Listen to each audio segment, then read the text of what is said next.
Olá, pessoal, tudo bem? Na nossa aula de hoje, nós vamos falar um pouquinho sobre artigo de opinião, que é um tema em comum entre o 7º ano e o 8º ano. Essa também é a matéria do nosso teste do 4º bimestre, então todo mundo fique atento, anote as informações importantes, passe tudo para o caderno de vocês, tá bom? Vou compartilhar aqui a apresentação que eu preparei sobre este tema, que nós vamos começar a trabalhar. Lembrando sempre que vocês devem fazer os exercícios propostos do livro durante as nossas aulas e também os deveres de casa. Fiquem sempre de olho também lá no grupo do WhatsApp para que vocês não percam nenhuma atividade, seja ela de aula ou de casa, tá bom, gente? Então vamos lá, artigo de opinião.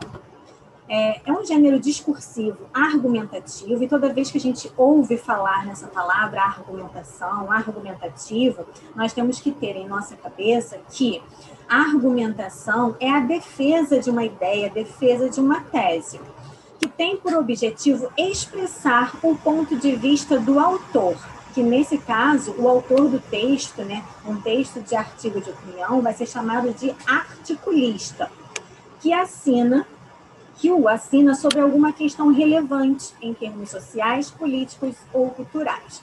O que isso quer dizer, gente? Que tenha relevância cultural, político, social, é um tema que é polêmico, um tema que está em voga na atualidade, né? Que está sendo debatido na atualidade. O caráter argumentativo do artigo de opinião é evidenciado pelas justificativas usadas pelo autor para convencer a todos nós leitores. Então, o objetivo maior de um artigo de opinião é convencer, é persuadir o leitor de que aquela análise que o autor está fazendo é válida, né? É uma análise boa, que nós temos que ter também aquela mesma opinião. Como jornais e revistas destinam a maior parte de seu espaço para textos informativos, ou seja, que atribuem apenas informação, é importante que haja alguns textos em que as notícias mais relevantes, aquelas de maior importância, possam ser analisadas.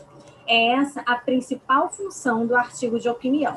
O leitor encontra, nesse tipo de texto, um espaço de reflexão mais detalhada, mais aprofundada, que, por vezes, pode auxiliá-lo a compreender melhor o mundo em que vive. Pode servir também de base para formar a sua própria opinião, uma vez que o objetivo desse tipo de texto é influenciar o leitor. Então, por exemplo, se eu tenho uma opinião diferente daquela que o autor defende, eu posso modificar a minha opinião em função da leitura desse texto, né? Os argumentos dele, que ele utiliza dentro do texto, podem ser suficientes para me convencer de que a minha opinião não é tão boa assim e que a dele é a mais correta, é a mais justa. Ou nós podemos também ter um leitor que pensa, né, que tem a mesma opinião do articulista. E aí, o que vai acontecer? Ele vai apenas confirmar uma posição que ele já tem sobre aquele determinado fato ou opinião. Algumas características desse tipo de texto são as seguintes. O texto ele é argumentativo e apresenta opinião, geralmente sobre um tema polêmico. Eles são veiculados nos meios de comunicação em geral, por exemplo, jornais, revistas, etc. Tem como estrutura básica uma ideia central que resume o ponto de vista do autor, e sua fundamentação ela é feita com base em argumentos construídos a partir de verdades. O que isso quer dizer, gente? Que o autor ele vai, a partir de um fato, gerar argumentos, construir a sua fundamentação a partir daquele tema central. Exige o emprego da variedade padrão da língua. Então, nós não vamos encontrar nesse tipo de texto termos coloquiais que são comuns na nossa língua falada, né, na língua oral. Gírias tampouco serão utilizadas nesse tipo de texto, afirmações extremas e generalizações. Por que não vamos ter afirmações extremas, né? Aquelas radicalizações ou generalizações? Porque isso afasta o leitor, né, daquela opinião. Leva o leitor a achar que aquilo é impróprio. Verbos vão estar predominantemente no presente do indicativo. Cuidado com o uso dessa palavra predominantemente. Quando a gente diz, né, quando a gente lê ou ouve algo que é predominantemente isso ou aquilo, não significa que é 100% daquilo. Ou seja, nós podemos ter outros tempos verbais presentes no artigo de opinião, não apenas o presente do indicativo, mas digamos que 90% das vezes seja de presente do indicativo, porque está predominando no texto. Os períodos são curtos, com máximo 2 ou 3 linhas, para que seja mais dinâmico, não seja uma leitura cansativa para o leitor.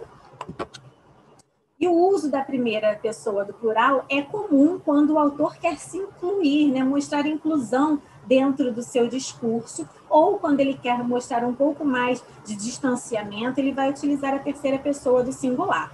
O autor assina o artigo, diferente de alguns outros casos que a gente já estudou. Aqui nós temos a assinatura do articulista, e ele é o responsável pelo que ele escreve. A estrutura desse tipo de texto ela é bem parecida com outros gêneros textuais que a gente já estudou ao longo desse ano. Nós vamos ter a introdução, o desenvolvimento e a conclusão. A principal diferença é a quantidade de parágrafos que nós vamos encontrar no artigo de opinião. Nós normalmente ouvimos, né, que nossa redação deve ter 5 parágrafos, no máximo, né? O primeiro parágrafo de introdução, os 3 de desenvolvimento e o último de conclusão. Porém, dentro de um artigo de opinião, embora a gente tenha essa mesma estrutura, né, de introdução, desenvolvimento e conclusão, nós podemos encontrar uma maior quantidade de parágrafos e vai estar tudo bem. Na introdução, o autor apresenta uma questão polêmica e atual e ele vai explicitar, né, mostrar para o leitor a sua posição diante daquela questão.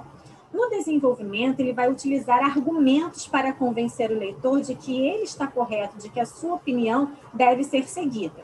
Esses argumentos podem ser de prova concreta, né, com fatos, de autoridade, citando estudos feitos por universidades ou por estudiosos do determinado tema. Também pode ser por exemplificação, né, citando exemplos de coisas que acontecem por causa disso ou aquilo. E vai discutir opiniões contrárias. Ele não vai apenas mostrar para a gente a sua opinião, tentando nos convencer de que aquela é a melhor opinião, mas também vai discutir opiniões diferentes da que ele tem. E na conclusão ele vai apresentar uma proposta ou uma sugestão para aquele tema polêmico. Agora que nós já sabemos, né, as características desse tipo de texto, que é o artigo de opinião, nós vamos estar preparados para fazer a nossa prova, né, o nosso teste e também os exercícios de aula e de casa propostos pela professora. Um grande beijo, gente, fiquem com Deus e tchau, tchau.